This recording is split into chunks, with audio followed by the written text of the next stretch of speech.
Gubernur Jawa Barat Ridwan Kamil mendesain sendiri makam sebagai tempat peristirahatan terakhir untuk anak sulungnya, almarhum Emeril Khan Mumtaz atau Eril.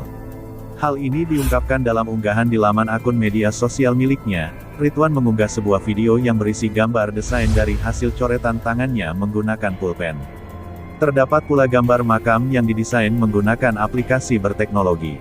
Sudah aku siapkan sebuah tempat yang istimewa.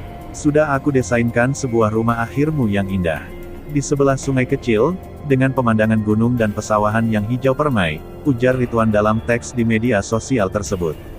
Tak hanya itu, Ridwan juga mengaku mendesain dan membangun masjid di sebelah makam Eril. Uniknya, masjid itu dinamakan sama seperti nama anak laki-lakinya tersebut, yakni Al-Mumtaz. Dalam pernyataannya, Ridwan juga menyebutkan nama belakang anaknya yang akan dijadikan sebagai nama masjid itu memiliki arti terbaik. Rumah akhirmu berada di sebelah masjid, masjid yang bertempat di kampung ibumu. Masjid yang didesain dan sedang dibangun ayahmu, katanya. Menurut Ridwan, selama ini Eril telah menjalani hidupnya dengan cara yang terbaik.